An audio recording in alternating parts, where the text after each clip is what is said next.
It was a late afternoon at JFK International Airport in New York. The crowded stream of people surged like waves, forming a colorful yet noisy and chaotic scene. In that bustling space, a small, frail figure moved slowly, almost left behind by the crowd.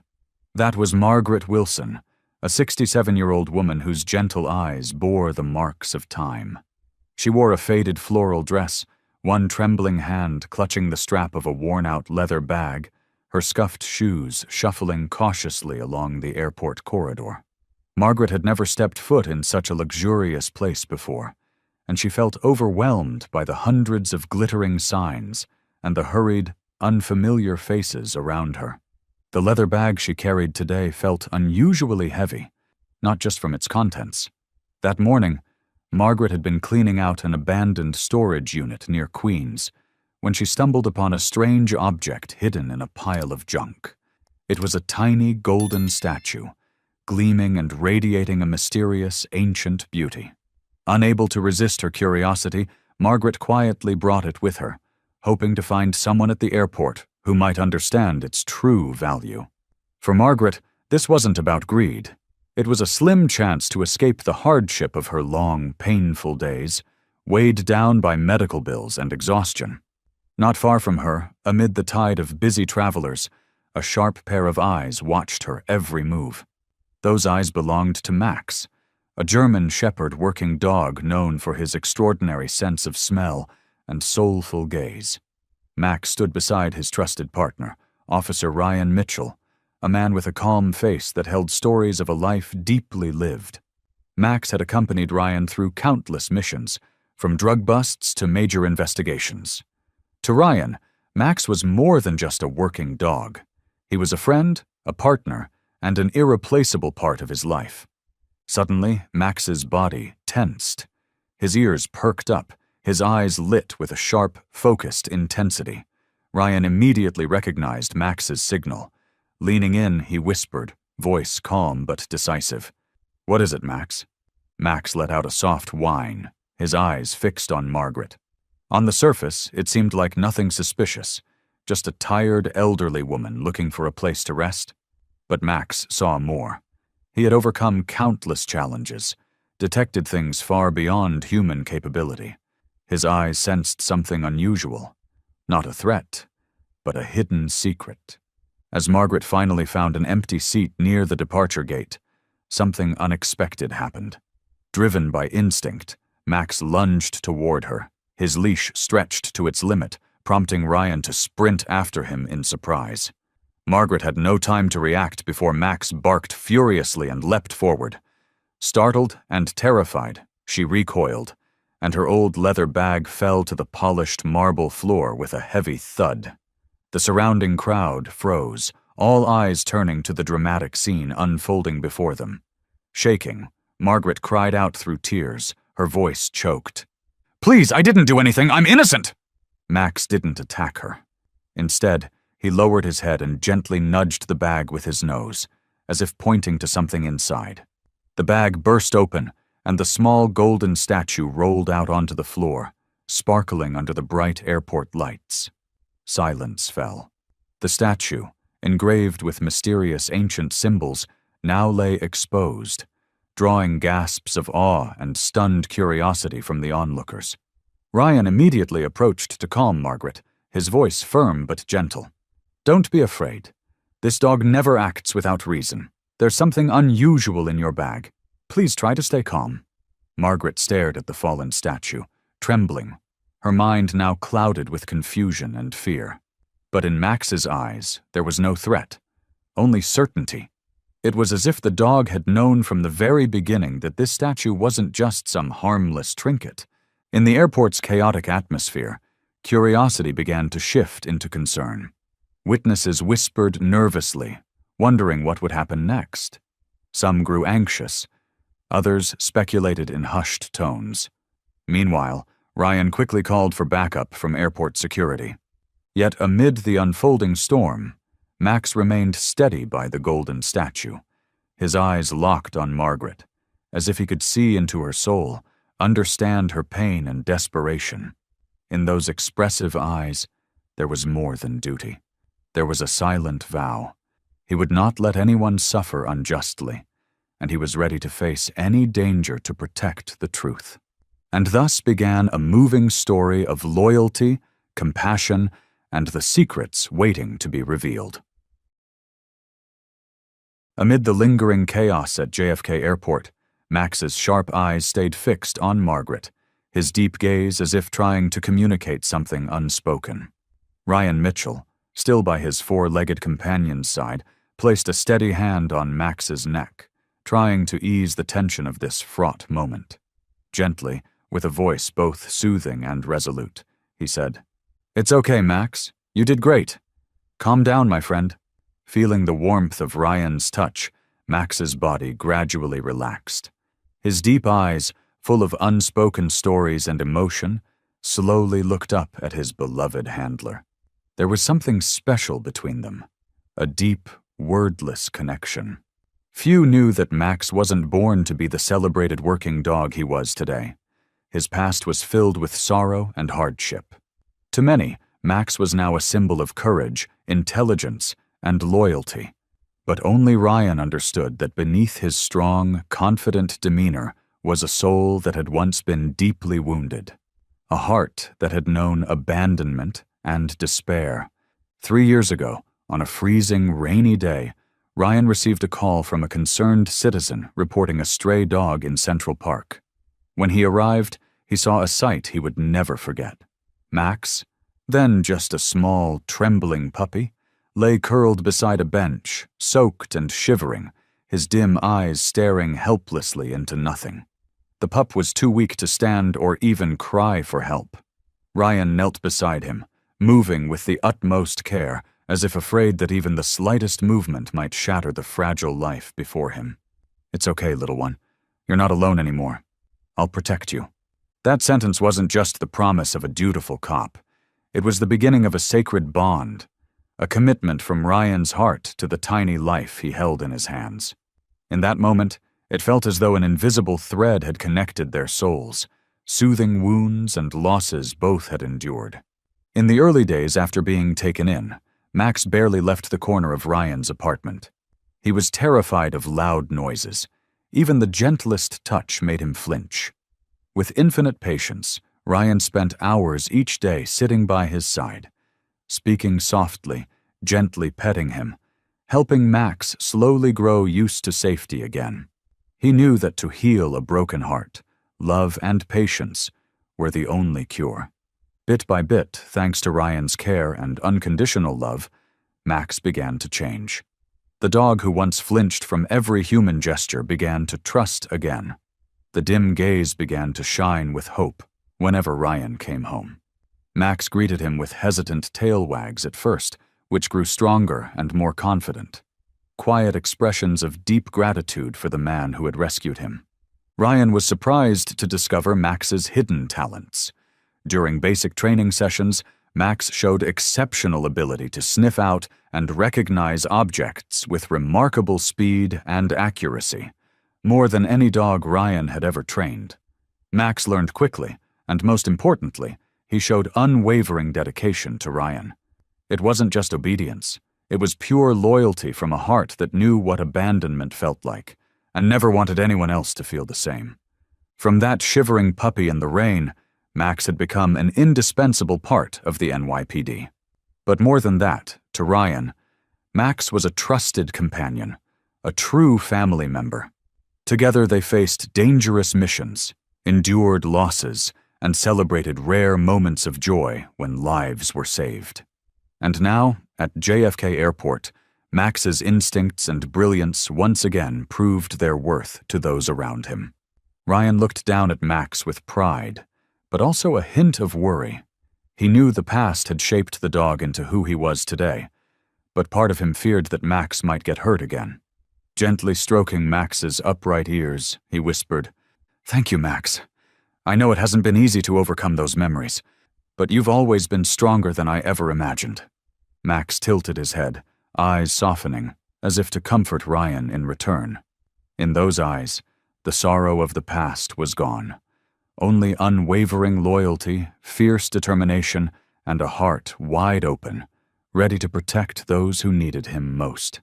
As the police continued to examine the mysterious golden statue, and Margaret sat trembling nearby, Max stood firmly beside Ryan, a steady force in the middle of the chaos, and in that moment, Ryan understood more clearly than ever that finding Max on that fateful rainy day wasn't just about rescuing a nameless puppy, because in his quiet, powerful way, Max had saved Ryan too. While Ryan continued to gently stroke Max, feeling the steady rhythm of his loyal companion's breath under his palm, his eyes unintentionally drifted toward Margaret, who sat trembling in the distance. That frail figure seemed so small amid the chaos and suspicious stares. Ryan couldn't help but wonder about her. What had brought this woman into such a pitiful situation, and how had someone like her ended up at the center of such a strange affair? Margaret Wilson had never wished for her life to become a spectacle, especially not in such a troubling and terrifying way. She was born and raised in a poor neighborhood in Queens, a place where laughter was rarer than sighs. For most of her life, she had known only hardship and silence. She had raised her only son alone, but fate had cruelly taken him from her far too early, leaving behind a deep, unfillable void in her heart. Now, in her old age, that void was filled with mounting worries. Margaret lived alone in a small, crumbling apartment, where the cracks in the walls seemed to echo her life story.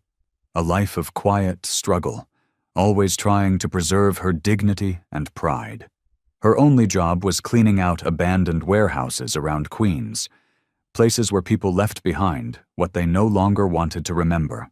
For Margaret, each day of work was a quiet battle, trying to earn just enough to pay for the medication she needed to fight the aches and pains of old age. It was in one of those warehouses that very morning when her quiet life took an unexpected turn. That morning, the sky was still dark. Margaret had pulled on a faded coat, slipped on a pair of rubber gloves frayed with age, and started her routine work. The weak beam from her old flashlight swept across the cold, dusty corners of the warehouse, lighting up forgotten things, discarded objects left behind long ago. Margaret worked steadily, trying to ignore the chill that had crept deep into her bones, when her eyes suddenly caught a glimmer under a pile of scrap paper.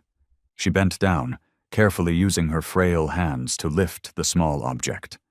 It was a gold statue, far heavier than it looked. In the dim glow of her flashlight, Margaret was stunned by its strange beauty. The statue was intricately carved, with ancient, unfamiliar patterns she'd never seen before. She exhaled softly, wondering who could have thrown away something so exquisite into a pile of worthless junk. At first, Margaret intended to put it back. She had always lived by one unshakable principle: never take what doesn't belong to you. But just then, a faint ray of light from the small warehouse window fell on the statue's eyes, as if it were whispering to her that something important, something forgotten, needed to be rescued. She hesitated for a long while, her hands trembling. Finally, she carefully wrapped the statue in a clean cloth and placed it into her old leather bag. To her, this wasn't theft. It was a rescue. A small chance, perhaps, to ease the crushing weight of loneliness and illness that had backed her into the narrow corner of old age. But now, sitting here in JFK Airport, watching the chaos unfold, Margaret couldn't help but regret her impulsive decision. The tiny statue, which once seemed harmless, had now drawn all the attention she'd always tried to avoid. She looked around, frightened, and her gaze accidentally met Max's. He still stood there, steady and calm. His deep, shining eyes held no aggression or threat. On the contrary, she felt a strange empathy in his gaze, as if the dog could understand the turmoil in her heart. Margaret let out a faint sigh, her eyes softening as she recalled the moment Max had rushed toward her. She'd been terrified then, but thinking back now, she realized Max had never intended to hurt her. The dog was simply doing his job, with sincerity and integrity. She suddenly remembered her son, who had once adored dogs and always claimed they were the most loyal and sensitive creatures in the world. Unknowingly, Margaret felt a little comfort. Somehow, in this moment of chaos, the presence of Max and Ryan made her feel a little less alone. From afar, Ryan continued to quietly observe Margaret. He saw that the fear and panic in her eyes had begun to ease slightly, and he silently thanked Max. Time and again, Ryan was amazed by Max's ability to soothe and communicate without words. This remarkable dog always had a way of touching people's hearts, simply and powerfully. Next to him, Max tilted his head slightly, sensing the deep thoughts running through his friend's mind. Max knew his duty wasn't just to protect, detect, or confront danger, but sometimes to be a quiet messenger of comfort and empathy, something only a heart as sincere and sensitive as his could truly offer. And in that moment, amidst the crowded, chaotic airport, the three, Margaret, Ryan, and Max, had no idea that what seemed like a random event was actually the beginning of a series of astonishing secrets waiting to be uncovered. Each of them, especially Max, would play an irreplaceable role in the challenging journey to find the truth that lay ahead. While Margaret sat quietly, surrounded by curious eyes, and Max remained patiently by her side like a loyal guardian not far away, another set of eyes was silently watching everything unfold. A cold, calculating gaze hidden behind a pair of designer sunglasses, eyes that belonged to Blake Harrison, a sharply dressed man in his mid-40s, exuding power in an expensive tailored suit. But in truth, Blake Harrison wasn't his real name. He was born Daniel Blackwood, a former diplomat once stationed at a U.S. embassy abroad, now turned international artifact smuggler. With his suave appearance, deep knowledge of art, and talent for manipulation, Blake had built a formidable underground network, expertly weaving through the loopholes of the law. He stood among the travelers like any other passenger, but his eyes carefully tracked every movement of Margaret and the now exposed golden statue. His pulse quickened when he saw it, a relic he had spent months planning to smuggle into the U.S. The statue wasn't just a priceless antique. It held explosive secrets. If it fell into the hands of investigators, his entire network would be at risk. Today's plan had been meticulously arranged. The statue had been hidden and shipped to an old warehouse where he intended to retrieve it quietly. What he hadn't anticipated was a random twist of fate. An elderly woman stumbling upon it and unintentionally throwing everything off course. Gripping his phone tightly, his fingers clenched with tension. After a brief moment of hesitation, he made a call to a man named Oliver Reed, a problem solver he reserved for the most complex situations. Oliver was a particularly dangerous figure in the underworld, a cold, ruthless man who always got results, with no time for hesitation or mercy. For Oliver, only outcomes and payment mattered. "Oliver," Blake muttered into the phone, his voice like ice. "We have a problem." There was a brief pause before Oliver answered in a low, steady tone. "I'm listening." Blake's eyes narrowed as he glanced again at Margaret, his voice lowering further. "An old woman stumbled across the gold statue at the warehouse. Now there's police and a detection dog. I need that statue back, no matter the cost." "A working dog?" Oliver let out a short, chilling laugh. "I can handle it. Leave it to me." Blake hung up, exhaling heavily. His eyes now focused on Max, feeling the threat radiating from the dog's alert gaze. For a moment, Blake realized the true danger to his plan wasn't just an elderly woman. It was this extraordinary dog. For the first time in years, he felt the presence of a worthy opponent. At that very moment, Oliver Reed stood just outside the airport, his tall figure cloaked in a black leather coat that hid the scars on his hardened body. Watching the scene through the glass, his cold eyes zeroed in on Max. Unlike Blake, Oliver immediately recognized the dog's rare instincts and intelligence. Oliver had faced countless dangers and brutal conflicts, but he never underestimated any opponent, especially not a creature as loyal and smart as Max. The dog's gaze alone told him this wouldn't be a simple job. A thin smile crept onto his lips as he muttered, "Well then, little dog, let's see just how special you are." Back inside the airport, Max suddenly lifted his head, alert. He felt a strange, icy presence targeting him. Without even turning, he knew. Somewhere in the crowd, a dangerous predator was watching him closely. Max's instincts had never failed him, and this time was no exception.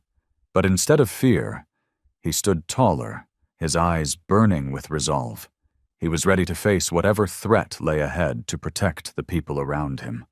Ryan noticed the change in Max's posture. He leaned in and softly asked, "What is it, Max?" Max gently leaned into Ryan's leg, as if to reassure him that things would be okay. But in the dog's shining eyes, a fierce determination had been reignited, stronger than ever. In the dense crowd at JFK Airport, the scattered pieces of a dark conspiracy were beginning to come together. And in that very moment, Max knew, perhaps better than anyone, that he and Ryan were about to face a battle far tougher than any before. But no matter what, Max was ready to step forward, not just out of duty, but from an unbreakable loyalty to Ryan, and a silent promise he had made long ago to never let the innocent be harmed. While Max remained tense, his eyes scanning the distance and sensing the unease in the air that cut through the noisy terminal, Oliver Reed had already slipped quietly inside. Among the bustling crowd, he moved swiftly, yet inconspicuously, his cold eyes locked onto Margaret, the elderly woman still trembling in her plastic seat. Oliver knew he didn't have much time. The valuable golden statue had to be retrieved immediately before the police realized its true importance. Margaret, in a fleeting moment, turned her gaze toward Max. In his eyes, she sought comfort. There was something steady and sincere in the dog's gaze that calmed her, like a silent friend who stood by her amid the fear and chaos. But just as Margaret began to feel a sliver of peace, Oliver struck like a shadow. He lunged forward, snatching the leather bag lying at her feet. Margaret screamed, reaching out in vain, her hands too slow to stop him. Oliver had already yanked the bag and turned to disappear into the panicked crowd. Max moved faster than thought. Without hesitation, he launched forward, his powerful body slicing through the legs and panic of the crowd like an arrow. His eyes burned with clarity. He knew his duty. Protect the innocent. Stop the threat. Oliver saw Max coming. He sped up, weaving through startled passengers. He'd escaped tighter situations before, but this time he knew he was up against something different. A seasoned working dog, fiercely loyal and unrelentingly sharp. "Damn it!" Oliver cursed under his breath, shoving a few bystanders aside to clear a path. But Max was relentless, bounding over obstacles with shocking agility, never losing focus. Ryan Mitchell reacted moments later. Grabbing his radio, he called for backup and sprinted after Max. His chest tightened, not just with fear, but with pride. He knew Max could handle himself, but this chase was far more dangerous than anything they'd faced before. Max was closing in. As Oliver veered toward a narrow corridor in an attempt to slip away, Max lunged forward with full force, clamping down on Oliver's sleeve. The bite was strong, deliberate, but controlled. Oliver stumbled, lost his balance, and the bag hit the floor. The golden statue slid out, clinking loudly against the cold tile. "Get off me, you mutt!" Oliver roared, swinging his free arm toward Max. But Max dodged easily, staying calm and focused. He planted himself between Oliver and the statue, standing tall, like a sentinel guarding not just an artifact, but a belief in justice and right. Ryan arrived just in time, drawing his weapon and aiming at Oliver. "Don't move! Police!" Oliver looked around, desperate. He knew he'd lost, but rather than surrender, he made one last reckless move. From inside his coat, he pulled a small blade, eyes flashing with a final violent resolve. As he lunged forward, Max leapt, grabbing Oliver's wrist in a single precise motion. The knife clattered to the floor. Max's speed and bravery had just saved Ryan, and everyone else nearby. Ryan quickly subdued Oliver, snapping the handcuffs on. Backup officers swarmed in, locking down the area and restoring order. Ryan knelt beside Max, breath shaking with emotion. He whispered, "Good boy, Max. You did it. You did it again. I owe you." Max nudged closer, pressing his head gently against Ryan's chest. In his eyes shone pride, as if to say, "This is my purpose. This is what I was made to do." Margaret, still shaken, approached slowly. Her eyes welled with tears. "Thank you so much, Max."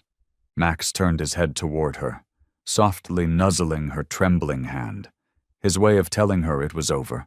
She was safe now. In that moment, everyone in the terminal paused to watch. All eyes were on the brave, powerful, loyal dog.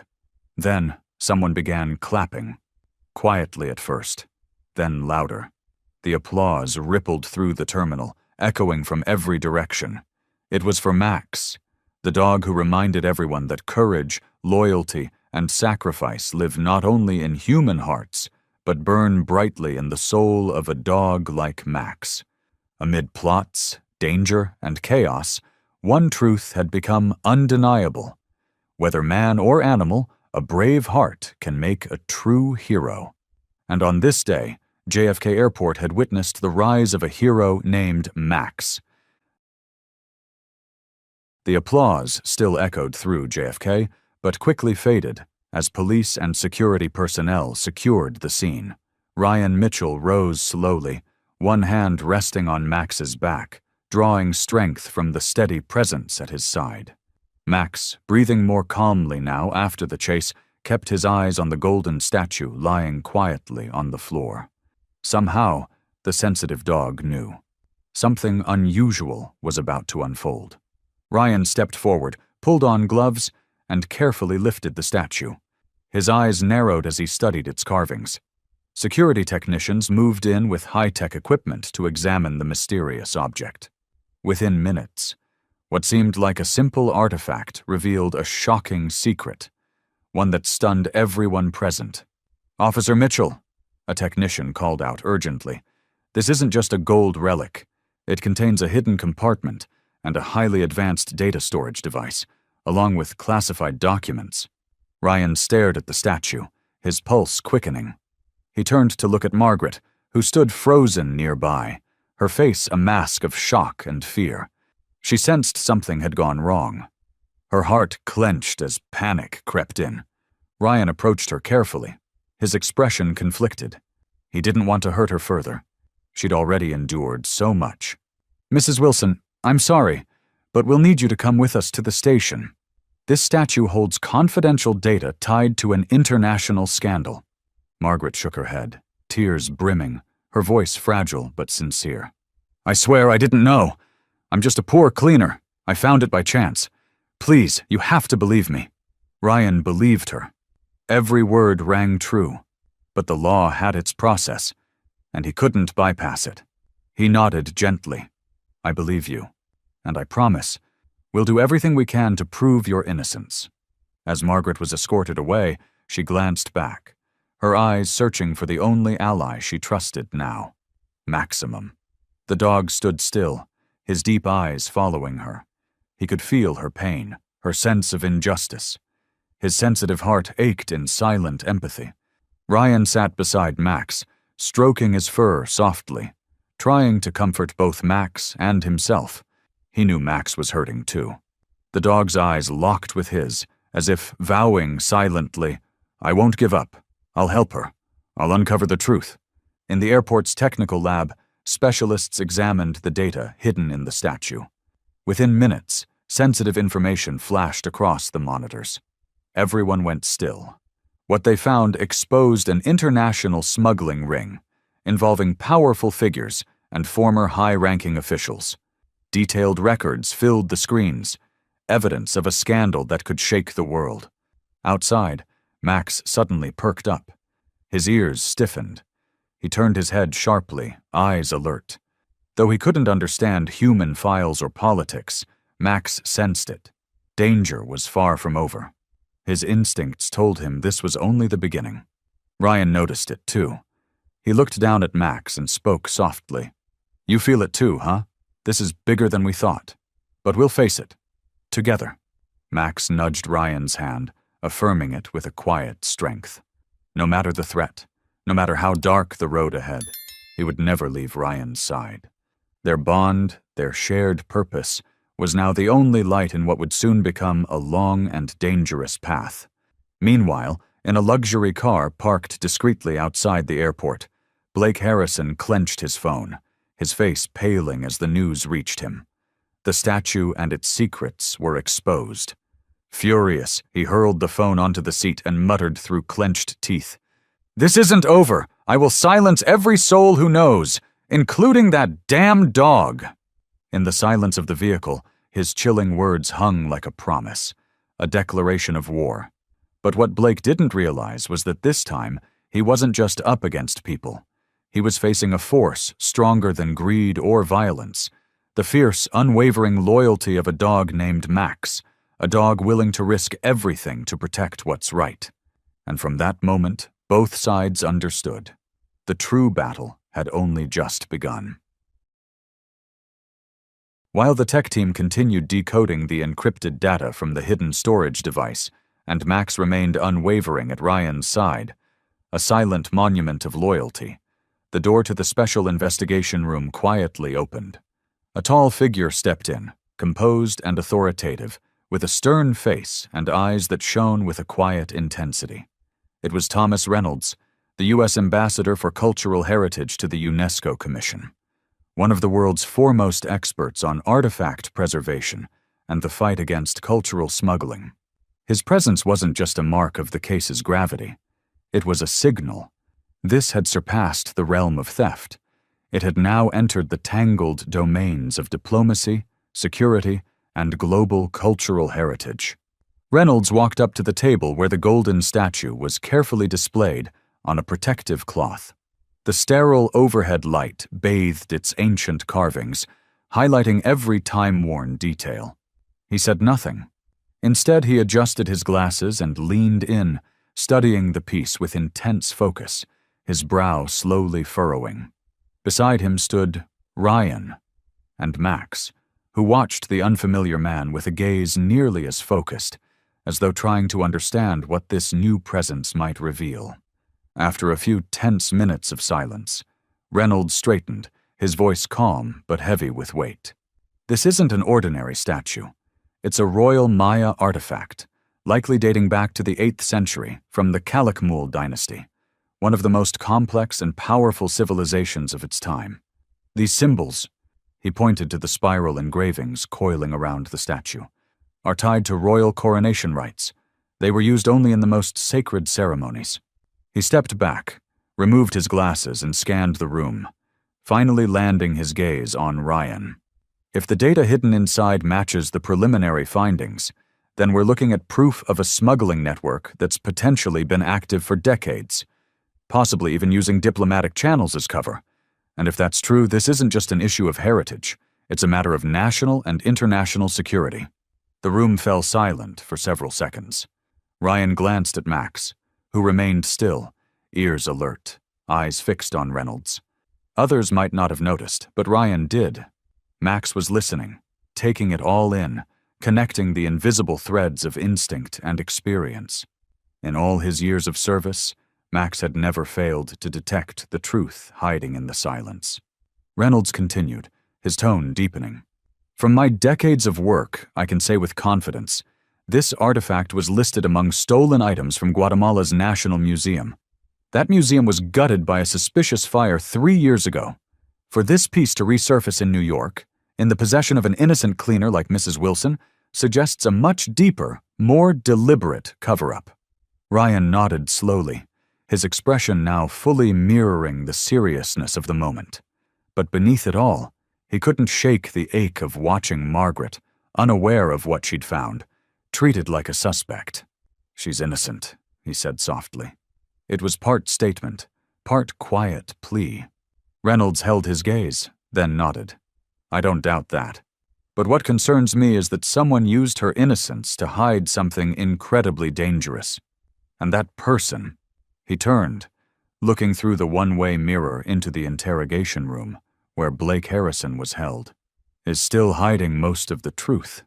In the corner, Max suddenly approached the statue again. His nose moved slowly, tracking the fine lines with deliberate precision. Then he stopped, his snout hovering over a small crevice near the statue's base, where the golden surface seemed ever so slightly dulled. Max sniffed, then turned to Ryan. Ryan stepped closer, kneeling to examine the spot Max had identified. Reynolds joined immediately. "This part," he murmured. "Looks like it was accessed before. If that's true, then someone already knew about the hidden compartment and deliberately concealed the data inside to avoid detection." The room fell silent again. But this was no longer a silence of awe. It was the silence of realization. A threshold had been crossed. They were no longer dealing with artifacts, but with geopolitics, shadow networks, and buried histories. Under the cold white lights of the investigation room, Max stood firm, alert and calm. He couldn't grasp every detail humans debated, but his instincts told him this mission wasn't over. The fight, for justice, for Margaret, and the truth, was still ahead. And in Max's brave, intuitive heart, no mission was ever too great if it meant defending what was right. While Ambassador Thomas Reynolds, Ryan Mitchell, and the specialists continued analyzing every detail of the ancient golden statue outside the JFK Airport's inner halls, a woman quietly observed from within the crowd. Emily Carter, a veteran investigative journalist from the American Ledger, was en route to Paris for a global media conference. But fate had placed her here at precisely the right time. At first, she intended to take a few snapshots for an article on post-pandemic airport security. But then, through the viewfinder of her camera, she caught something unusual. A canine dog charging through the crowd like a bullet, followed by the terrified screams of an elderly woman and armed police chasing a fleeing man. Emily couldn't look away. She instinctively lifted her camera and clicked continuously. And through her lens, she captured something no one else noticed at that moment. The face of Blake Harrison, a man she was certain she'd heard of before, but under a very different name. Back in the VIP lounge, thanks to her press credentials, Emily loaded the photos onto her laptop and launched facial recognition software. Her sharp memory led her to an old folder from an unfinished investigation 3 years earlier, one that briefly mentioned the name Daniel Blackwood, a former diplomat suspected of involvement in a missing document case during a Central America posting. She stared at the photo of Blake Harrison taken at JFK and the dossier image of Daniel Blackwood. The differences were there, yes, but so were the unmistakable similarities. The shape of the jaw, the crow's feet, and especially the eyes, that calculating, cold look. She had seen it before in many murky cases. Without delay, Emily called a colleague back at headquarters, requesting a deep dive into Blackwood's public and diplomatic records. She also asked for a cross-reference of all international art auctions attended by Blake Harrison. As the data streamed in, the puzzle began to form, and all signs pointed to one conclusion. Blake Harrison wasn't just an alias. He was the carefully constructed facade behind a global artifact smuggling ring protected by his past political connections. Back at the terminal, Max remained by Ryan's side, never taking his eyes off the interrogation room. His senses were tingling. There was something in Blake's scent, something familiar but off. Not a human scent per se, but a scent of deception. Something only a dog like Max could truly detect, with every fiber of his being. Emily, having compiled her initial findings, canceled her flight and contacted the FBI's media division. With her history of working on sensitive corruption and black market cases, she was quickly granted limited access to support the investigation with her research. When she arrived at the investigation area, Emily crossed paths with Ryan in the corridor. He recognized her instantly. Emily Carter, the woman who once cracked open the Venice Antiquities scandal. A reporter who didn't fear institutions, as long as she had the truth on her side. Carter? Ryan nodded, unsurprised. I should have known you'd be here. This story's too big to ignore, Emily replied, her voice steady but not without empathy. I believe Blake Harrison is Daniel Blackwood. Ryan glanced at Max. The dog immediately perked up, ears alert, eyes serious as if affirming her words. Ryan gave a small nod. If that's true, we'll need your help. Now more than ever. Emily's gaze softened as she looked at Max. She knelt slightly, offering her hand to let him sniff. A silent greeting. You're the hero of the airport today, aren't you? Max studied her for a few seconds, then gently touched her palm with his nose, an unspoken acceptance of this new ally. Emily smiled, a rare, genuine smile from a journalist hardened by years of chasing shadows. But today, she knew she'd found something real. A dog who couldn't lie, a journalist who refused to accept lies, and a cop willing to fight for truth, no matter the power standing in his way. The investigation had just gained a sharp new edge, and the road to truth had never looked clearer. Emily Carter's sharp presence and direct involvement quickly stirred the tightly wound atmosphere in JFK's security investigation zone. As she collaborated with Ryan and Ambassador Thomas Reynolds to share intelligence about Blake Harrison's true identity, the momentum shifted, and once again, Max, with his innate instincts, was the first to sense it. Inside the secure room, Blake Harrison entered with the poised confidence honed from years mingling among the elite.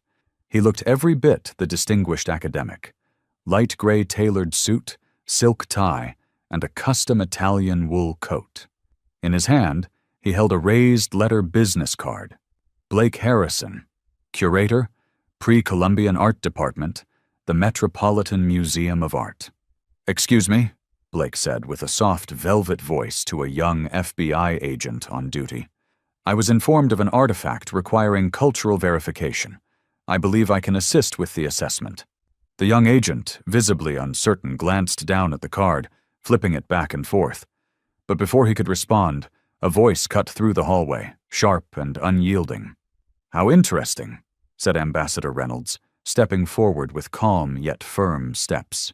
Because just last week I dined with the actual curator of pre-Columbian art at the Met, and unless I'm misremembering, it wasn't you. Blake froze, if only for a split second. He quickly recovered his polite smile, but tension crept into his eyes. There may have been a recent appointment you weren't yet informed of, Ambassador Reynolds. Before Reynolds could reply, Emily Carter emerged from behind, her lapel camera already recording. She didn't speak much, just held up a printout from the internal website of the Met. The curator list was clear. No Blake Harrison. And this, Emily added, voice cool and precise, is an image from last year's auction in Madrid, where you were standing with several antiquities dealers under investigation for illicit trafficking. I also have images of you linked to the Guatemala Museum heist. So, who are you really, Mr. Harrison? Blake's mask began to slip. His face twisted, part anger, part calculation. But before he could spin another lie, Max, who had been lying at Ryan's feet, rose with deliberate purpose. The dog stepped forward, head low, ears pricked, eyes locked onto Blake. Max didn't bark. He didn't need to. The intensity of his stare cut through every layer of Blake's facade like a blade. Blake instinctively stepped back, then tried to regain his composure. So this is your big hero? He sneered. Just a dog. Reynolds didn't respond. He turned to Max and gave a subtle nod. Ryan placed a hand on Max's shoulder, speaking softly. Yes, but one who's never been wrong. The air thickened. Security personnel moved in, ordering Blake to turn over all identification. A fingerprint scan was conducted on the spot, and the results stunned everyone in the room. Blake Harrison was indeed Daniel Blackwood, the former U.S. diplomat who vanished after an internal State Department probe 3 years earlier, suspected of smuggling intelligence and priceless artifacts out of Central America. Emily whispered into her mic. Confirmed. Blake is Blackwood. Max returned to Ryan's side, still watching Blackwood with unwavering focus. There was something in his scent. one Max would never forget. The stench of deception, of danger. Thomas Reynolds stepped forward, voice low and deliberate. "Based on this confirmation, I'm placing you under detainment for abuse of diplomatic immunity, artifact trafficking, and interference with cultural property of international significance." For the first time, Blackwood's eyes revealed unease. No more icy smile, no more polished confidence. He realized the game had changed, and the one who had cracked it first wasn't a detective nor a journalist. It was a dog with incorruptible eyes. As the agents led him away, Max quietly followed a few steps. His eyes didn't leave Blackwood until he disappeared from view. Ryan leaned down, gently patting Max's head. "We're just getting started, aren't we, old friend?" Max didn't respond with sound, just lifted his head, ears twitching in the quiet air. A silent nod. And in his eyes burned a steady flame, one that wouldn't go out until justice had its day. As Blake Harrison, now fully unmasked as Daniel Blackwood, was escorted out under the piercing gaze of Ambassador Reynolds, Emily Carter's steely observation, and Max's silent judgment, it seemed that a major piece of the puzzle had been dismantled. But elsewhere, in the shadows of the criminal underworld, new threats began to stir. Inside a rundown hotel room in West Brooklyn, Oliver Reed sat alone, watching breaking news footage of the JFK arrest on a battered television. His eyes narrowed as the image of Blake being taken into custody flashed across the screen, his face a mix of concern and burning fury. "Idiot," Oliver hissed through clenched teeth. "Dragged the whole network down just to play the hero." Oliver Reed, a former mercenary hired years ago to handle delicate problems Blackwood couldn't clean up himself, was now the last free operative tied to the smuggling scheme. He wasn't just muscle. He was the contingency plan, the only one who knew how to turn failure into a counterstrike. And with Blake captured, Oliver activated Plan B, kidnap Margaret Wilson. By doing so, he could trace the statue's original discovery location and force her to reveal anything she'd overheard or learned during the investigation. To Oliver, Margaret was just a fragile gear in a much larger machine, easy to crush, but holding a key he hadn't yet acquired. In the dim hotel light, he pulled out a printed photo from airport security footage. Margaret, standing beside Max and Ryan, her face etched with confusion. He ran his finger across her image, his lips tightening into a dangerous line. "You know more than you think, old lady," he muttered. Across the city, Margaret had just returned home to her tiny Queens apartment after a long police interview, her heart still tangled in confusion. Ryan had comforted her, Emily had reassured her, and Max, that incredible dog, was the only thing that truly made her feel safe. His eyes, so deep and warm, held no judgment. That night she sat by the window, holding a cup of cold ginger tea, watching the streetlights reflect across the glass. She had no idea that across the road, in a dark-colored car, a pair of cold eyes were watching her every move. Oliver Reed was already there. He took detailed notes. What time her lights went out, the steps from her door to the trash chute, how many seconds she paused before locking the door. He wasn't reckless. For Oliver, everything was precision, and this time he knew he couldn't fail, not when he was the last card the shadows had left to play. The next morning at the precinct, Max was unusually restless.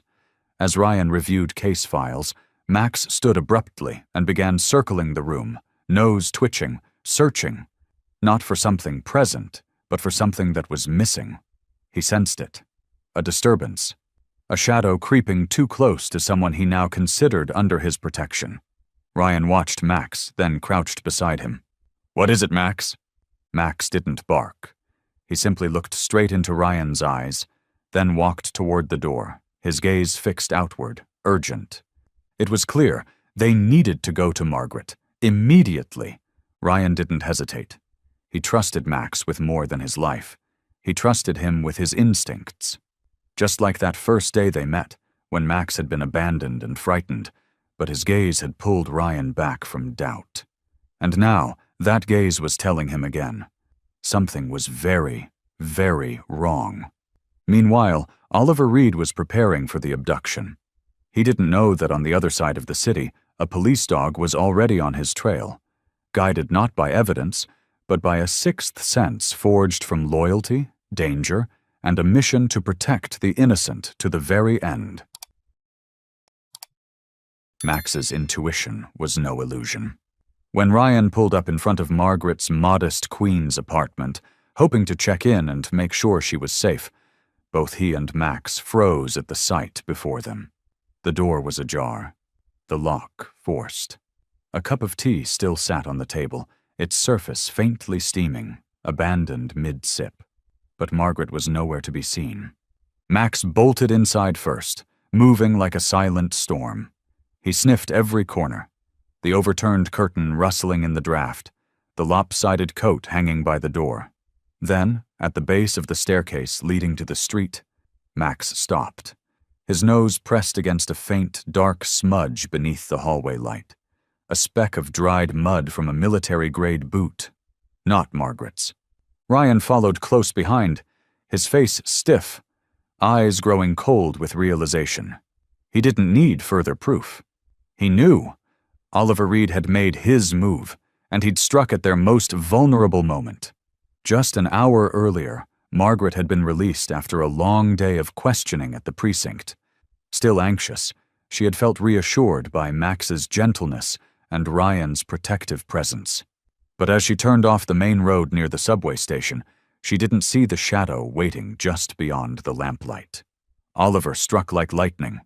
In an instant, he shoved Margaret into a dark vehicle, pressing a cloth soaked in sedative over her mouth before she could scream.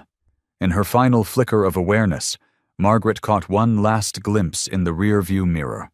A pair of cold, gray eyes, inhuman, practiced in fear. A predator who saw innocence as leverage. The vehicle sped off, leaving the quiet street behind, eerily still. Back at the apartment, once they realized Margaret was gone, Ryan immediately radioed for emergency backup. But Max didn't wait. He had already picked up the scent of the getaway vehicle. With a soft growl, he took off like a flash, his powerful legs bounding over curbs, weaving through narrow alleys without missing a beat. "Max, wait!" Ryan called after him. But deep down, he didn't feel fear. He felt faith. He'd seen Max do the impossible before. Track the faintest scent across city streets, leap into fire or gunfire just to save a life.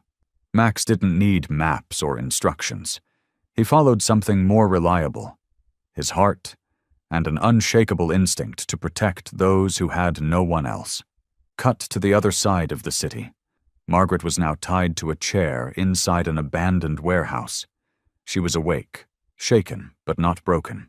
Despite the fear in her chest, her eyes remained clear. She had lived her whole life in the overlooked shadows of the city. She knew fear only wins when hope gives up. Oliver stood before her, holding the golden statue in one hand, placing it just inches from her face. He crouched down, his voice icy and cruel. "Where did you find this? Tell me. I know you overheard something, and you're not dumb enough to have missed what this is." Margaret didn't answer. Instead, she met his gaze, and softly whispered, more to herself than to him, "Have you ever seen the eyes of a dog when it fights for someone it loves?" Oliver blinked, thrown off by the strange question. He didn't respond. He didn't need to, because in that moment, from down the alley outside, a single bark rang out, sharp, chilling, and full of resolve. Max was here. Ryan was close behind, alerting the SWAT unit en route. But he already knew Max would never wait for backup. He had never needed to. He was always the first into danger, and the last to leave when everyone else was safe. In the thick darkness, Max's eyes glinted like stars, and every stride he took was not just to rescue Margaret. It was to protect Ryan's trust, honor a woman who had spent a lifetime forgotten, and above all, fulfill his purpose. A dog once abandoned, now a protector whose loyalty could not be shaken. Max's bark tore through the silence surrounding the decrepit warehouse on the outskirts of Queens, a place time had long forgotten. Cracked walls, Rusted shutters and the stale air of decay clung to the ruins like old scars. But to Max, none of that mattered. Nothing blurred the scent he was chasing, the familiar presence of Margaret. It was the scent of someone who had once placed quiet faith in him, the scent of kindness, of fear, and of something deeply, achingly human. As Ryan's vehicle screeched to a stop outside the rusted gates, Max leapt from the back seat and hit the ground running. He didn't need direction. He needed only air, earth, and dust. His paws pounded over crumbling concrete, nose low, breath sharp. He stopped just once to inhale deeply, then locked his eyes on the farthest corner of the complex. Ryan drew his weapon, jaw clenched tight but unwavering. He had seen Max push through worse, through fire, bullets, and despair. But this time, it wasn't a soldier they were trying to save. It was Margaret. Inside the warehouse, Oliver Reed paced. The flashlight clipped to his belt cast twisted shadows across the peeling walls. Margaret remained tied to a rotting chair, but her eyes held no panic. Only the steady resilience of someone who had faced worse and lived to remember it. He turned to her again, his voice now edged with threat. "I don't need everything. Just one name, one location. You give me that, and I'll let you walk." Margaret looked up, her voice trembling but unbending. "I've spent my life cleaning after men like you, but there's one thing you'll never have. The loyalty of something that's once been broken." Oliver sneered. But the sneer didn't last. In the doorway behind him, Max appeared. A single shaft of streetlight from a cracked window caught his silhouette, making his shadow stretch long across the dusty floor, like a spirit of justice rising from forgotten places. Ryan followed closely behind, his gun moving in sync with each of Max's deliberate steps. But Max didn't wait. He didn't need orders. This wasn't a tactical raid.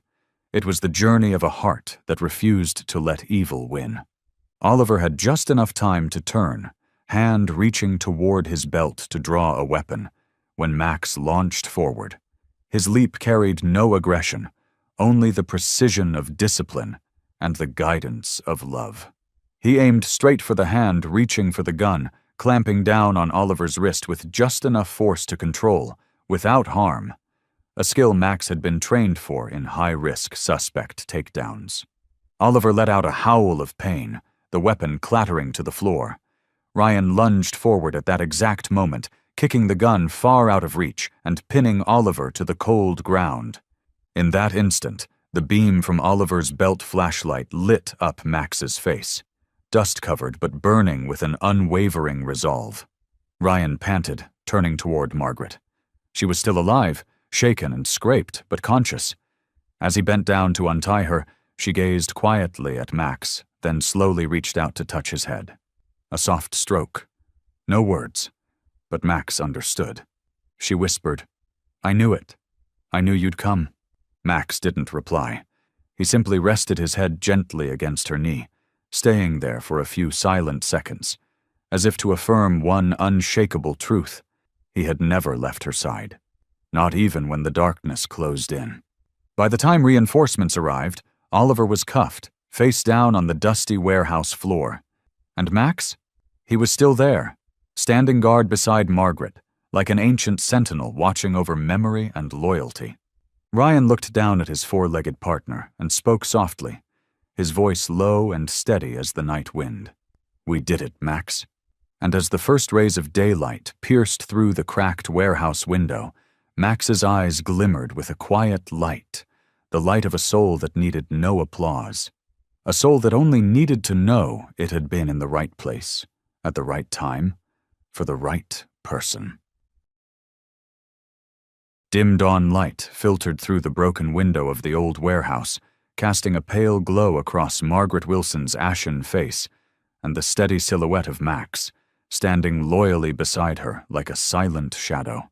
But in that moment of deceptive calm, Oliver Reed suddenly lunged to his feet, slipping from the temporary grip that held him as the backup team was still moving in from outside. In his hand, a thin blade, hidden in his boot, caught the slanting light.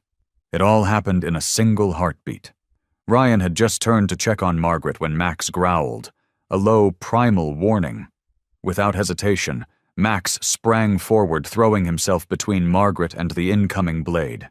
The screech of metal tore through the air, slicing through the collective gasp of those who witnessed it. The knife slashed across Max's shoulder, leaving a long, deep gash.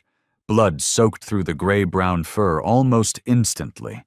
But Max didn't back down. He growled again.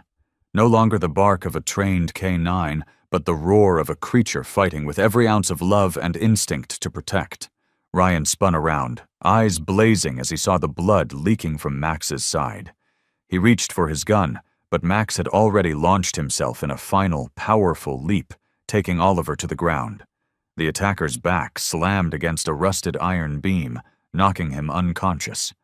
The special ops team burst in and secured the scene, but for Ryan, everything blurred into the background. His world narrowed to the image of Max collapsing beside Margaret.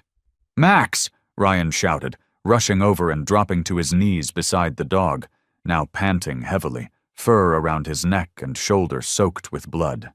Max's eyes flickered open, clouded with pain, but still seeking Ryan, still gentle, still full of trust, just like the day they first met. Margaret, trembling from head to toe, leaned down. She placed her frail hand gently on Max's head and whispered with a trembling voice, "You shouldn't have had to suffer like this, Max. You've been so brave." Max made no sound. He only nudged his head lightly against her hand, as if offering her comfort instead. Though his body was racked with pain, his eyes remained bright with pride for being able to protect those he loved. Ryan urgently called for the special veterinary ambulance they had prepared in case of emergencies. He cradled Max, holding him tightly against his chest, as if by sheer will he could transfer his remaining strength. His hands trembled as he stroked Max's warm, now cooling spine. The medical team arrived. Max was placed on a soft stretcher, a blood transfusion line attached as soon as the vehicle pulled away. Margaret climbed in, refusing to leave his side despite the medics urging her to rest. "I'm not going anywhere. I'm here because he's here," she said, eyes glistening with tears. Ryan rode along, sitting next to Max, clutching his paw tightly, as if letting go would mean losing all that was good. The next scene: veterinarians working urgently under bright surgical lights, the steady beep of a heart monitor. Ryan and Margaret waiting in silence outside. One was Max's partner in service, the other the person Max risked everything to protect. No words passed between them. None could match the weight of the life battling death behind those doors. News of the heroic police dog spread fast. Social media flooded with photos of Max, videos of him lying beside Margaret, his eyes full of defiance despite exhaustion. A wave of public affection surged. Flowers, letters, toys, and heartfelt messages began pouring into the veterinary hospital. Hashtags began trending. Max, the protector? Your hero Max. A little girl, no older than 8, arrived with her mother and a handmade card. Inside, a drawing of Max resting under a tree next to a clumsily scrawled message. "Max, I don't know who you are, but thank you for being a good guy." As the surgical room door closed behind the special stretcher carrying Max, veterinarian Sarah Bennett was already waiting. Under the cold, white emergency lights, her face remained calm, but her eyes betrayed a very real fear. Not for just any patient, but for a soul that knew love, sacrifice, and had come to the brink of death to protect another. Sarah stepped up to the table and gently rested her hand on Max's forehead. A quiet greeting. Blood still oozed from the deep wound on his shoulder, but his heart beat on, weak but steady. She bent down and whispered, as if to an old friend, "You've done your part. Now let me do mine, Max." Sarah Bennett was no ordinary vet. She had worked in war zones, treated injured military dogs in the Middle East. She knew what loyalty looked like, what it meant to give everything without expecting anything back. But something about Max moved her more deeply than all the cases before. Maybe it was his eyes when he was wheeled in. Not panicked, just calm. Eyes that seemed to know he had done the right thing and would never regret it. The surgery began. Every incision, every stitch, every dose of medication and attempt to stop the bleeding was performed with absolute precision. Sarah wasn't just saving a life. She was preserving a living symbol of courage, of the unbreakable bond between human and animal, something the modern world often forgets in its rush toward reason. Outside the operating room, Ryan stood frozen, statue-like. Margaret sat close, clutching a handkerchief soaked with tears. Neither spoke, each praying in their way. Hours passed. Finally, the door opened. Sarah stepped out, her white coat speckled with blood, but her face broke into a tired, radiant smile. "He's going to make it." The words washed over the room like a gentle wave of music. Ryan exhaled shakily, fingers loosening their grip on the chair. Margaret choked back a sob, eyes gleaming with silent gratitude, as if watching a child return from the edge of death. Sarah came over and sat across from them. Her voice was low but full of feeling. "I've seen many brave dogs, but Max is one of the rare few that made me feel small just standing near him. He tore his shoulder muscle and lost a lot of blood. But the miracle is, he never trembled once. It's like he knew someone was waiting for him to wake up." She smiled softly, eyes drifting toward the closed door. "He's a warrior. But more than that, he's the kind of friend anyone would be lucky to have." The final scene cuts to the recovery room. Max lies on a vet bed, his shoulder bandaged. A heart monitor beeps steadily. IV drips flow quietly. Sarah checks on him regularly, her hand gently stroking the damp fur along his back, her eyes warm like tending to a very special child. Then, in a quiet moment, Max opens his eyes. Slowly, heavily, but unmistakably, the room holds its breath. Sarah gently takes his paw and whispers, "Welcome back, little hero." Inside the softly lit recovery room, Max lay still on a cushioned bed, wrapped in warm fabric. Though his wounds had been stitched and his blood pressure was stabilizing, fatigue still clouded his eyes. Yet every time Ryan or Sarah stepped in, or especially when Margaret gently sat at the edge of the bed, Max tried to lift his head, his tail giving the faintest wag. It was a quiet greeting from a heart that had never known surrender. It was during one of those afternoons, just after Max had dozed off following his first round of physical therapy, that Ryan received a call, a short conversation, yet it sliced through his resolve like ice. "Ryan," came the voice of his commanding officer on the other end. "The review board met. Considering the damage to Max's shoulder and his age, we're recommending he be retired." Ryan didn't speak, not because he hadn't expected this, but because deep down, he had never truly accepted that Max might no longer walk beside him, on patrol, through dark alleyways, or during those breath-holding moments in the field. He ended the call and sat alone in the clinic hallway for a long time, eyes locked on some distant point. There was a strange emptiness inside him. It wasn't just the fear of losing a partner. It was the pain of knowing that a soul like Max, so full of fire, might be sidelined by a decision typed on paper. Ryan didn't keep this to himself. That evening, he told Sarah and Margaret everything, in the small room where Max was slowly recovering. Sarah was silent for a moment, then said quietly, "He's not done. I see it every time I examine him. There's something in Max still fighting, wanting to serve." Margaret sat still, her hand resting on Max's back, which trembled slightly from the pain meds. She looked up, her eyes glowing with clarity. "If anyone deserves to decide whether he's done or not, it's Max." The next day, all three, Ryan, Sarah, and Margaret, walked into the internal review meeting at the NYPD. Before them sat a panel with Max's medical file, images of the wound, and cold statistics about post-injury mobility. Sarah spoke first. She laid out Max's recovery in detail, his extraordinary resilience, and the promising results of his early physical therapy. But she ended not with charts, but a single, grounded statement. The injury drew blood. It never took away his purpose. Ryan stepped up next. He spoke of their missions together, not with formal words, but in the plain language of a soldier, the language of friendship, of unshakable trust. If you ask me who I'd want by my side walking into a building with a potential bomb, I'd say Max, whether he's got 4 legs or just one. Then came Margaret. She brought no documents, no prepared speech. She simply stood there, hands frail, eyes weathered, and a voice that knew how to speak straight to the heart. I'm a 67-year-old woman who's lived alone her whole life. I used to think no one would find me worth saving. But Max did.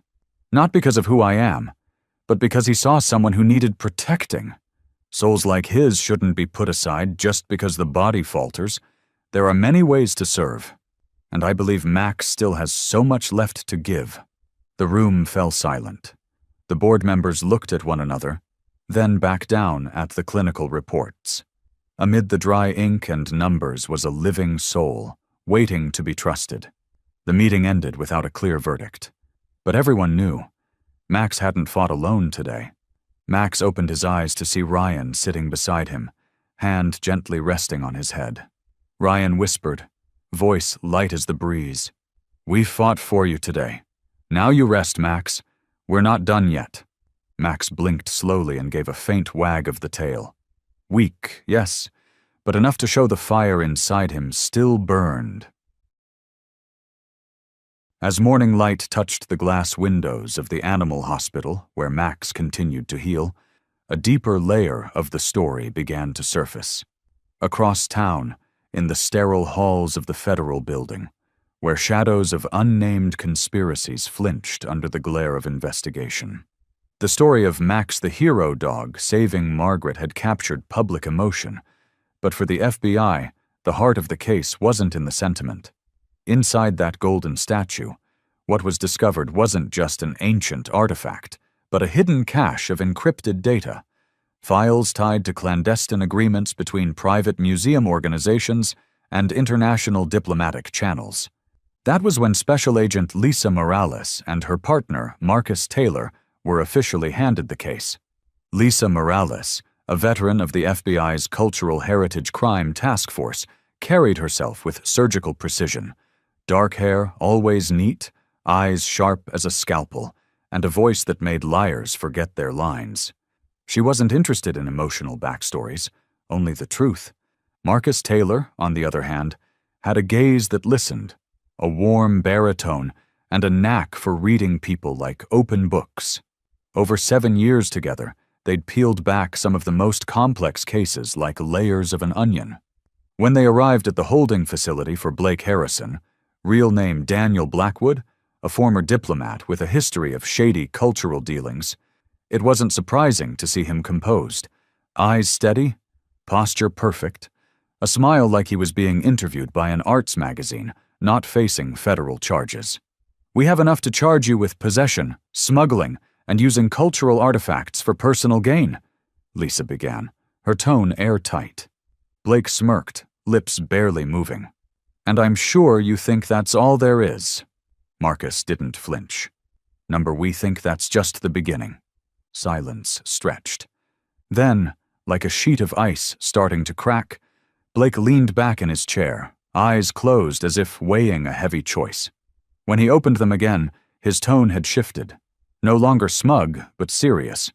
"If I cooperate," he said, "I want protection." Lisa tilted her head. "Who do you think you are to set conditions?" Blake met her gaze, this time without a smile. "Someone who, if he falls, takes down names you haven't even dared to suspect. Ambassadors, museum directors, former UN staff, and a few inside your cabinet." The scene shifted to the FBI's analysis lab, where techs examined the tiny USB drive recovered from the statue. Emily Navarro, a young technician, trembled slightly as she unlocked the final encrypted folder. On the screen, a list of black market transactions, items, origins, sale prices, buyers, and, most notably, sponsors. And many names on that list were people Lisa and Marcus had once admired, people they'd believed were untouchable. Back at Max's hospital room, Sarah was changing his bandages as Ryan received an update from the FBI. Sitting beside Max, he gently stroked the fur at his neck, speaking as if to his most trusted confidant. "Max, this is bigger than we thought. But we did the right thing, and you were the first crack in the wall."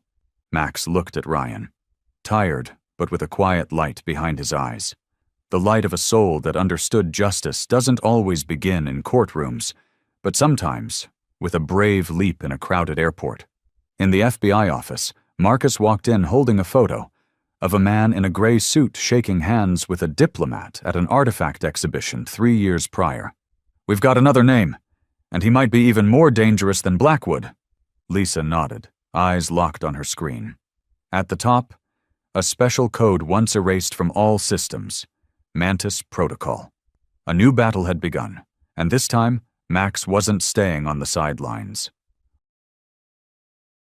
While the dust behind the secrets of the ancient golden statue had yet to settle, and the FBI continued peeling back the layers of a global cultural smuggling network in a quieter corner of the city, where gentle light spilled through the recovery room window, a different kind of battle was quietly unfolding. A human one, centered around a dog with a heart far larger than his body. Max. News of Max, the police dog injured while protecting an innocent civilian at JFK Airport, had spread far beyond the city limits, crossing state lines and stirring emotions nationwide. His story was retold in the language of gratitude. Articles, blog posts, and heartfelt videos captured by passers-by, showing Max standing between danger and Margaret, eyes fierce, body unflinching. Within just 3 days, the hashtags #Justice for Max and #Let Max Serve Again trended across the country. On a crisp early morning, hundreds of people gathered in front of the NYPD headquarters. They held handmade signs: "Max protected us. Now it's our turn to protect Max." A brave heart shouldn't be discarded because of scars. It's not that Max is weaker. It's that he never stopped serving. Children drew pictures of Max and taped them to the fences. Veterans who had once served alongside K-9 units shared their stories and pinned their badges to tribute walls. Letters poured into Officer Ryan Mitchell's office, from Iowa, Texas, even Canada, all pleading the same message: give Max a chance to continue his mission even in a new form. Margaret, once a forgotten figure in the stream of life, now stood as the quiet but fierce voice leading this groundswell. In a nationally live-streamed speech, she stood with her fragile frame, her voice calm yet filled with strength. "I've lived 67 years, and rarely has anyone stopped to look me in the eyes. Max was one of the few who did, and he didn't just look, he acted. Not everyone dares to put their life in front of a stranger. Max didn't ask who I was. He didn't hesitate. He saw someone who needed protection, and that was enough." The camera panned to Ryan, holding Max in his arms, his eyes glistening as he listened. Sarah stood beside him, tightly holding Margaret's hand, nodding in agreement. From that moment, the love for Max transcended mere emotion. It had become a movement. The media joined in. Journalist Emily Carter, who had originally reported on the airport incident, published a front-page op-ed. "Max isn't just a police dog. He's a living testament to the good that remains in a world growing numb. And if we allow a soulless system to push him into the shadows, then we've all stepped away from our humanity." The article was quoted on every platform, from nightly news to animal rights podcasts. A well-known director in Los Angeles even expressed interest in turning Max's story into a documentary, calling him the quiet hero of the digital century. Ryan found himself sitting before 3 people: a legal representative, a military doctor, and the unit commander. On the table lay Max's reassessment file, stamped with a red line: "Retirement recommended." An older officer finally spoke after a long pause. "We've received over 40,000 signatures. The system has been shaken. Maybe it's time we stop following protocol blindly and start following our conscience." Ryan held the file tight, his eyes unwavering. "Max doesn't need pity. He needs to be trusted. Again, Max lay quietly in Ryan's arms, but his ears perked up as he heard the crowd chanting outside the gates. "Max, Max, Max." Light from the window reflected in Max's eyes, not just from the sun, but from the spark of belief ignited by thousands of hearts. While chants of "Max, Max" still echoed faintly outside the NYPD gates like a soundtrack of hope, Emily Carter sat quietly in the small room she had turned into her personal investigation hub. A board covered in photos, documents, and scribbled notes stretched across the wall, a tangled web connecting Blake Harrison, elite museums, and familiar faces in international diplomacy. Emily wasn't chasing this story for sensational headlines. She believed deeply that light must reach the corners society prefers to forget. And the case surrounding Max now appeared to be only the starting point of something far bigger, a mask beginning to crack under the pressure of unasked questions. As she reviewed photos from the airport scene, Emily's eyes were drawn to the golden statue. Closer, sharper. She zoomed in on a tiny spot at the statue's base, where fluorescent lighting revealed an uneven reflection. A line, thin as a hair, barely visible. Not an age crack, but a manufactured seam. Unable to shake the feeling, Emily turned to an old friend, Dr. Harold Langley, a conservation expert at the Natural History Museum. Under a microscope and spectral light, they made a startling discovery. Inside the statue had once been a hollow chamber, meticulously designed to store modern objects. Not gold, but data. Dr. Langley tilted his head, his voice low. "This isn't a purely ancient artifact, Emily. Someone used restoration-level craftsmanship to build a decoy, a container that could bypass global security undetected. A Trojan horse." Emily froze. In that instant, the seemingly scattered puzzle pieces snapped together into a chilling shape. Blake, or more precisely Daniel Blackwood, wasn't just smuggling artifacts. He was transporting highly sensitive information, wrapped in art and cultural legitimacy. Returning to her apartment past midnight, Emily pulled up everything she had on Blake. A long-buried archive surfaced, documents from a pre-Columbian exhibit in Europe, labeled with a small note. Special patronage, Intercontinental Cultural Council, Honorary Chairman, Ambassador Charles Whitmore. Whitmore, the same name briefly mentioned during the FBI's initial interrogation, once close to Blackwood during his diplomatic service in Guatemala. Emily sat up straight, heart pounding. This wasn't just theft. It was an entire network, using bilateral cultural agreements as cover for clandestine information trades between powerful interest groups. Cut to FBI headquarters. Emily walked in, USB in hand, and placed a dossier and hard drive before agents Lisa Morales and Marcus Taylor. She didn't say much, just handed over the evidence. Lisa opened the file. Her expression darkened instantly. "If these records check out, we're looking at international officials answering to a court, under oath." Marcus looked at Emily, not just with gratitude, but with the quiet realization that the person standing before them had just shifted the playing field. Back in Max's hospital room, Margaret read aloud a thank you letter from an 8-year-old girl named Lila. "I want to meet Max. I think he's a superhero. If I got lost, I'd hope he'd come find me." Ryan stood beside her, saying nothing, gently stroking Max's head. The dog closed his eyes, but his tail thumped softly on the bed. Words weren't needed. Max understood that somewhere out there, the story was still unfolding, and his loyal heart was still guarding the world, in the quietest of ways. As Emily stood by the window of FBI headquarters, clutching the folder, her reflection mingled with the city lights. In her eyes was not just determination, but the image of Max, a dog who didn't just save lives, but cracked open a truth the world had tried to bury. "We don't find truth in grand rooms," she thought. "We find it in the eyes of a dog who doesn't know how to lie." As the clues Emily Carter uncovered continued to spread like ink, soaking into the grand canvas of an unprecedented investigation elsewhere, where the first light of day fell gently across the stone tiles of JFK Airport, like the quiet current of time.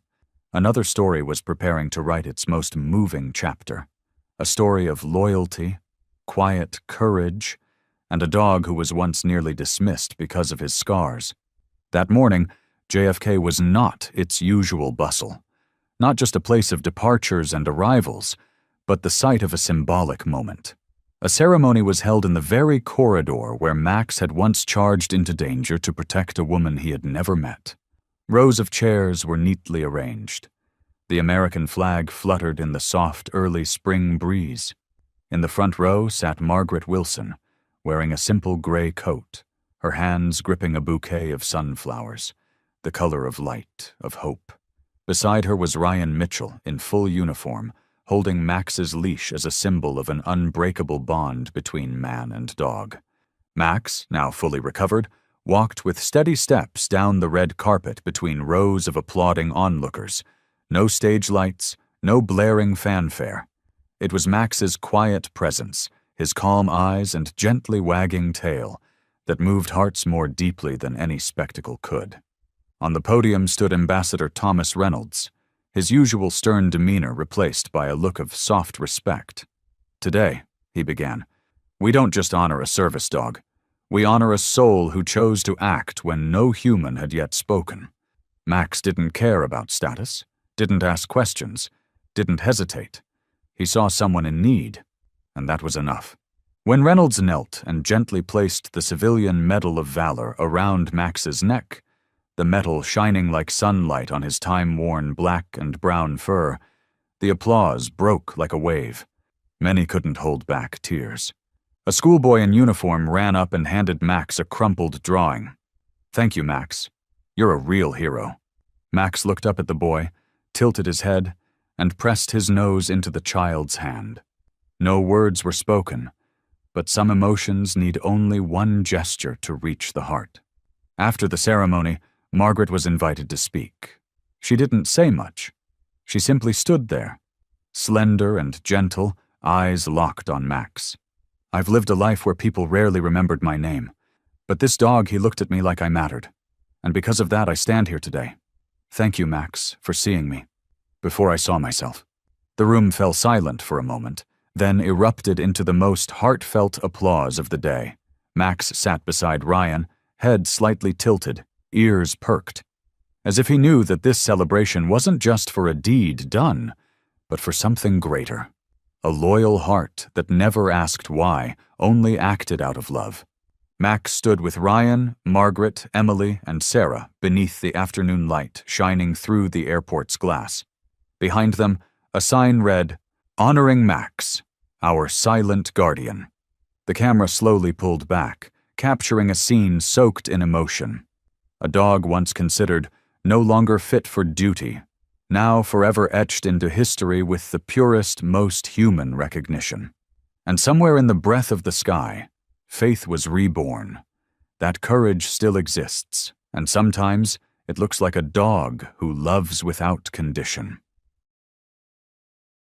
As Max's tribute ceremony quietly came to a close, the last rays of daylight spilled onto the airport tiles like golden shards, leaving behind a bitter-sweet warmth in everyone present, a mixture of joy and something deeper, quieter.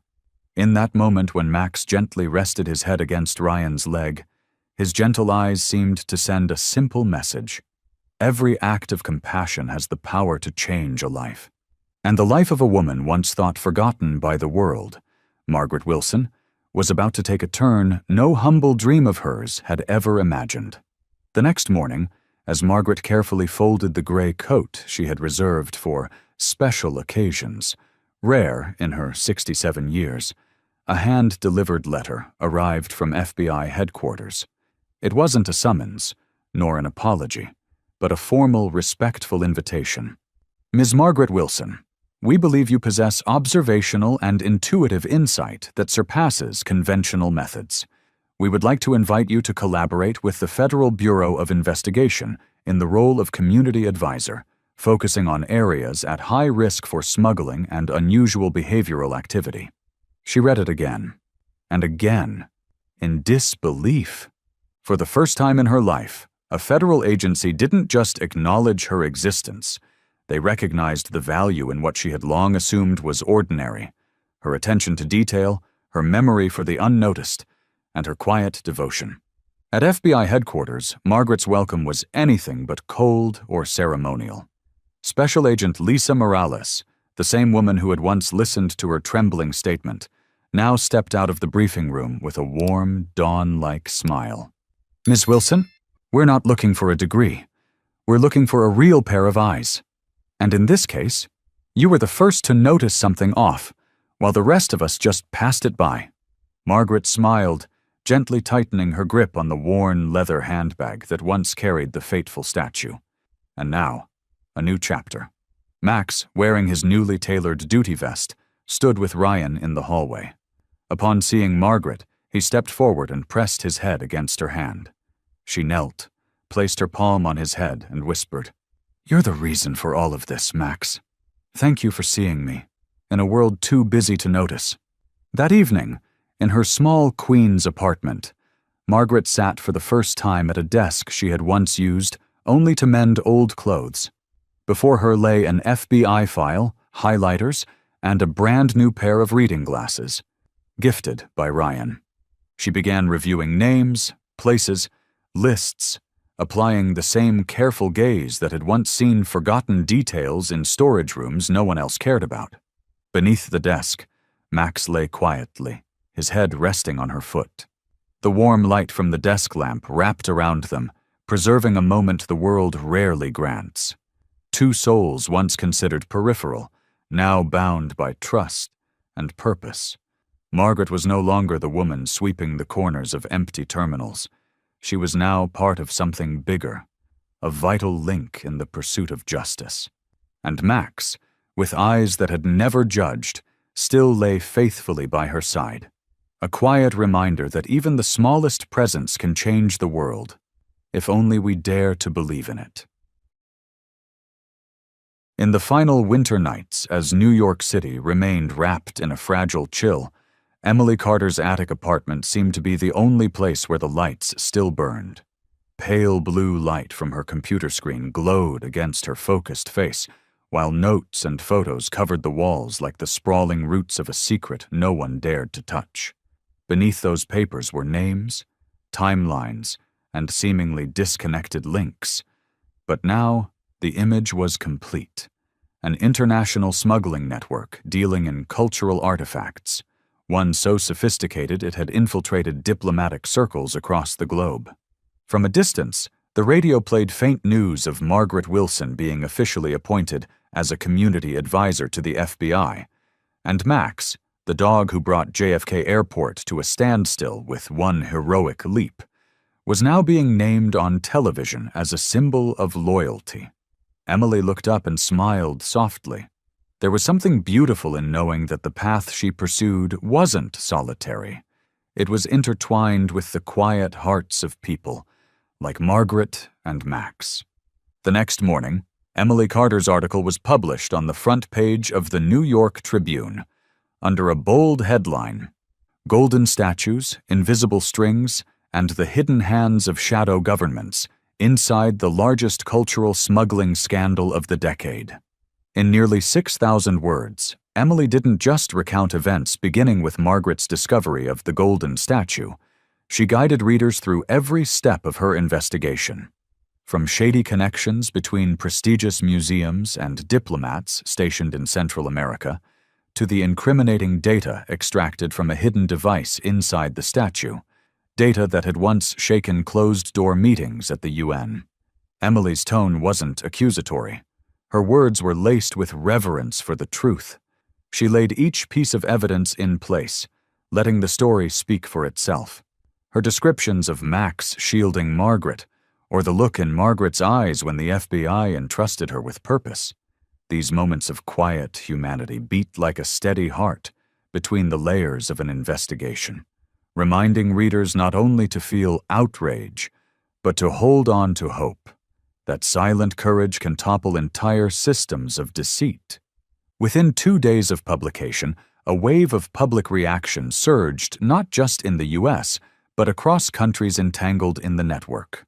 Major news outlets in France, Germany, Guatemala, and Peru ran the story, quoting Emily's article as irrefutable proof. Over 17 diplomatic officials, including 3 ambassadors and several senior heritage executives, were suspended for immediate investigation. NBC's Evening Report called the event an ethical earthquake in the world of cultural preservation, sparked by the eyes of a service dog and the heart of a forgotten woman who chose to believe in what was right. At a small office inside the FBI, Max sat quietly beside Ryan, his ears perking up whenever familiar footsteps echoed in the hallway. That day, Emily stopped by. Not for business, but for something more personal. She had brought Max a gift. It was a framed photo of Max receiving his medal, Margaret smiling softly in the background. Beneath the image, she had written by hand, "The world needs more leaders like Max, who speak little but act out of love." Ryan accepted the photo with quiet gratitude in his eyes. Max looked up and pressed his forehead into Emily's hand. A silent thank you, a gesture those who had ever received it would never forget.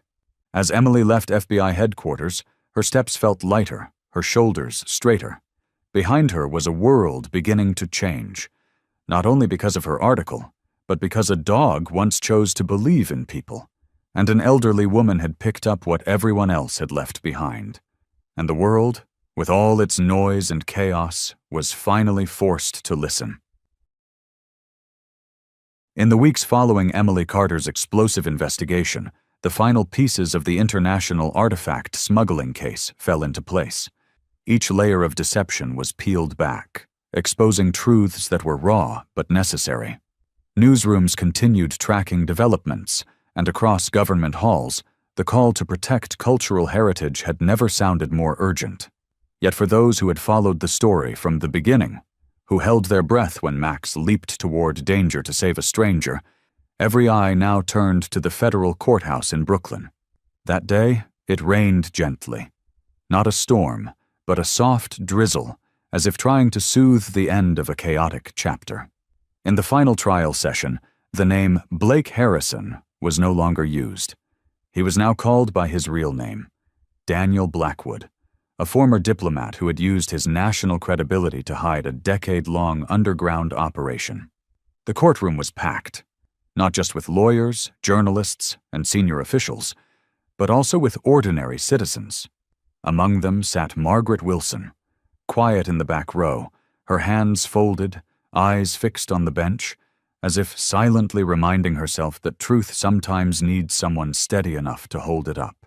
Max was there too, sitting beside Ryan Mitchell, donning a brand-new police vest with quiet pride. When Blackwood's name was called along with the charges, Max looked up. There was no hatred in his gaze, only calm, the kind of calm found in those who've seen the worst and still chosen to do what's right. The federal judge delivered the sentence clearly, firmly.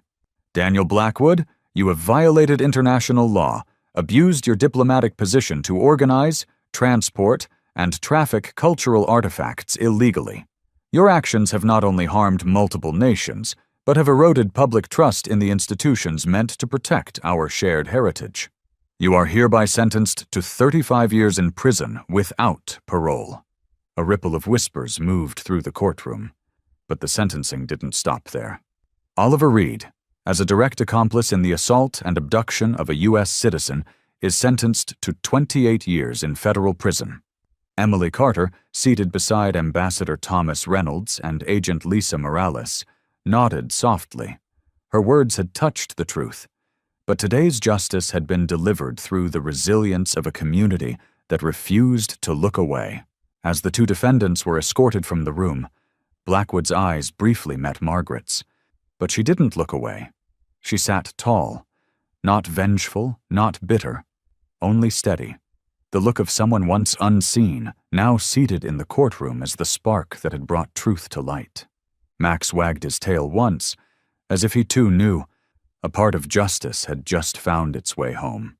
In the quiet after the verdict, Ryan placed his hand gently on Max's back and whispered, "Well done, buddy. We did it." Max didn't bark. He didn't whimper. He simply raised his head toward the large courthouse window, where the soft rain continued to fall, as if washing away the past and opening a new path toward something better. Exactly 1 year since the golden statue shattered the limits of the ordinary, Margaret Wilson stepped out of her small apartment in Queens, wearing a silver-gray wool coat, a Christmas gift knitted by her neighbors. Her thinning white hair was neatly combed, and her warm gaze carried the calm grace of someone who had weathered life's whirlwinds and come out standing. What stood out most about her now wasn't her once frail frame, or the poverty that had once etched itself into her steps. It was a quiet, radiant dignity that the world had finally seen, honored, and preserved. In a neighborhood where she was once known only as the old cleaner from the 3rd floor, she was now respectfully greeted as Ms. Wilson, the FBI's community advisor. Not because the title was fancy, but because it was tied to a true story. A story of kindness, of noticing the small things, and of how an ordinary person can do something extraordinary. She still lived in the same old apartment, but thanks to a community fund created by those touched by her and Max's story, the roof had been repaired, the kitchen updated, and the medicine cabinet was no longer bare. On quiet afternoons, she often sat by the window, watching the neighborhood kids play, her heart light as the scarf fluttering in her hand. As for Max and Ryan, their lives continued at JFK Airport, where they had become quiet legends. Max, the dog with wise eyes and a courageous heart, was now cited in canine training as a model of absolute loyalty. His Medal of Honor didn't just hang in the airport security office. It was also featured in NYPD training manuals as living proof that not all acts of heroism involve weapons. Some are fueled by fearless hearts and souls that refuse to quit. Now 8 years old, an age when many service dogs begin retirement, Max still walked with steady steps, his eyes as sharp and alert as the day he first stood beside Ryan at the international terminal. No one dared to speak of replacing him, because what Max had couldn't be taught. It had to be lived. One night, during a quiet shift, as Ryan inspected luggage at a checkpoint, Max suddenly stopped at a seemingly ordinary suitcase. He didn't bark, just sat, and gently nudged Ryan's hand. That same look, one that once saw danger in silence, returned. And just as before, Max was right.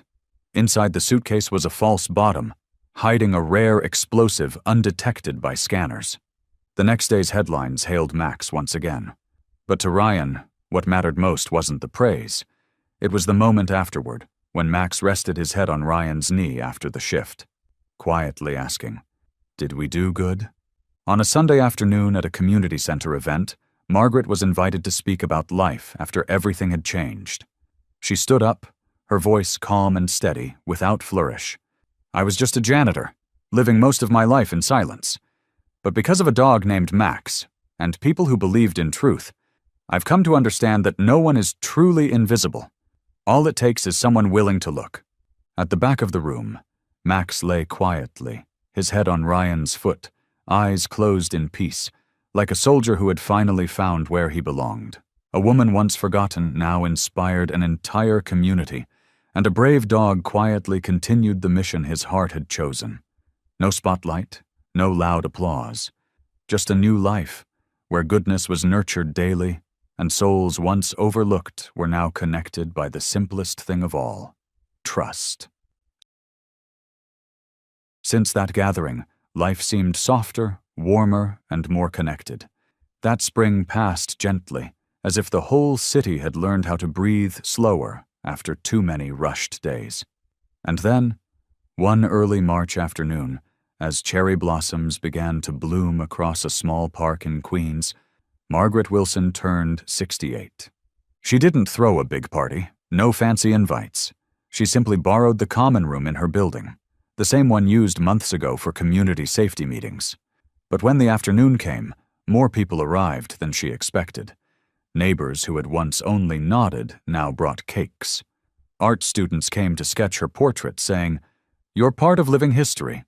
And of course there were Ryan Mitchell, Doctor, Sarah Bennett, and Max, the dog who once shook JFK Airport with his silent loyalty. Max, now officially retired, no longer wore his police vest, but his presence hadn't changed. Ryan cared for him in a small house in the eastern suburbs, with green grass and birdsong at sunrise. Though no longer active in duty, Max still followed Ryan's every step, like an old friend silently guarding what he loved. Sarah visited often, bringing special treats just for Max. She once admitted, her voice catching, that Max was the only patient who had ever made her cry while lying on the operating table. For Margaret, Max had become family. She still visited him every weekend, always with a warm slice of pie and a soft voice. "Hello, my brave friend."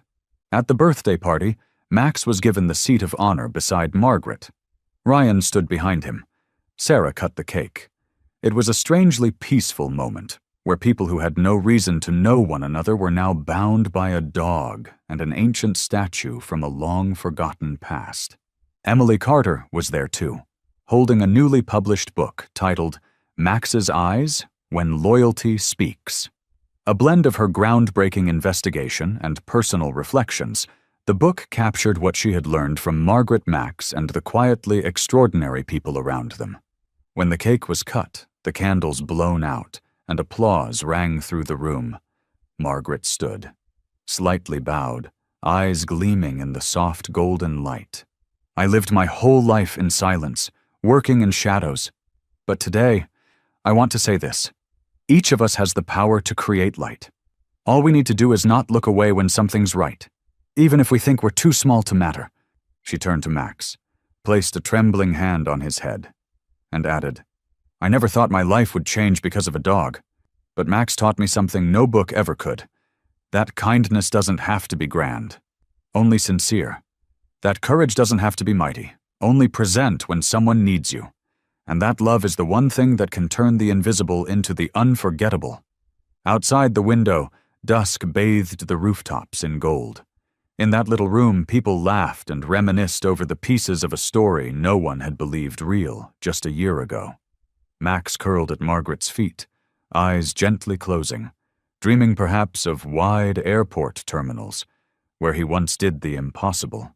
In the rare tenderness of real life, where bravery, kindness, and love made the world pause long enough to hear the story of an elderly woman, an extraordinary dog, and a journey no one could have predicted.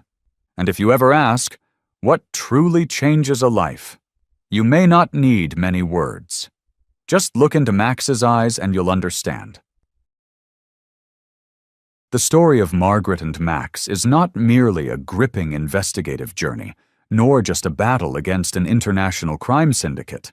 It is a gentle symphony of loyalty, courage, and the profound worth of those once forgotten by the world. From Max's expressive eyes to Margaret's quiet attentiveness, from Ryan's fearless actions to Emily Carter's unwavering persistence, every detail weaves together a shared message. When you choose to look a little closer, to listen a little deeper, you begin to see an entire world behind what once seemed ordinary. So how about you? Have you ever witnessed a small, meaningful moment that changed how you see life? Share your story with us in the comments. Because who knows, your story might touch someone's heart too. If this story moved you, hit like, share it with those you love, and subscribe so you don't miss the next journey full of inspiration. Every click is a bridge, extending the reach of kindness in this world. Thank you for walking this path with Margaret and Max, where goodness is always the beginning of every miracle.